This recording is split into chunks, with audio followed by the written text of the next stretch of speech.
Number 5, He reveals to us. How does God hold us in the palm of His hand? He reveals to us. Look at verse 11. You make known to me the path of life. Don't you wish that you could map it out? You know, when I was overseas recently, we were 12 or 14 hours ahead of the United States. So my day was already well done and complete when your day was just beginning. And of course, all those of you that travel, you understand that. And so many times I wanted to turn to my son Greg on the other side of the world and say, man alive, what is the stock market doing today? I need to call my friends back in the United States on Sunday and tell them to invest because on Monday stocks are going up. Of course, it doesn't work like that.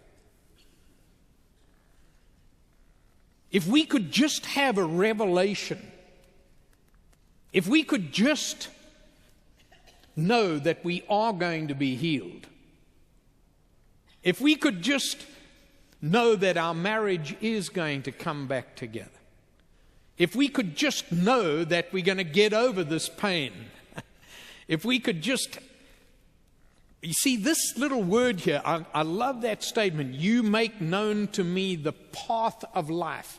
That is the expression of this life journey.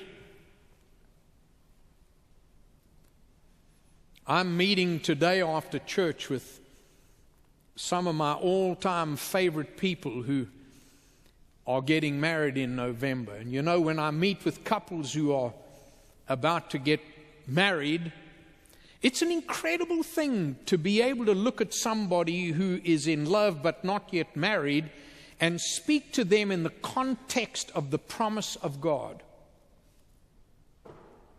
What is the promise of God? It's that He reveals to us. I want you to know He will make known to you the path of life.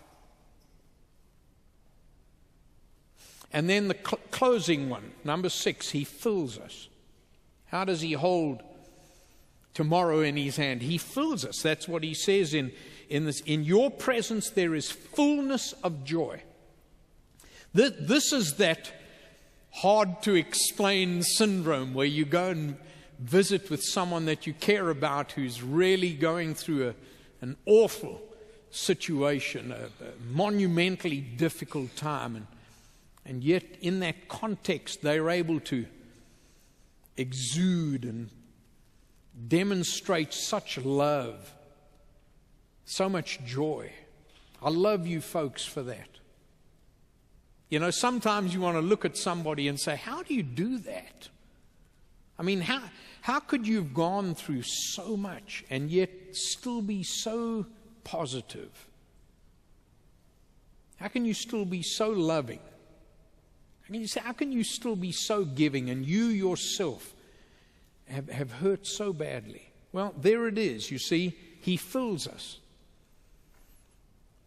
That's a promise. In your presence there is fullness of joy. So, as I've spoken this word to you today about how God holds tomorrow, here's what God has been doing. You ready for this? God has taken His spiritual pen in only the way that God can do that, by His Spirit, and He has engraved this into your heart. He's written it deep in your heart. And I pronounce a blessing on you today. In the name of the Father and of the Son and of the Holy Spirit. Be encouraged, my friend. God is on His throne.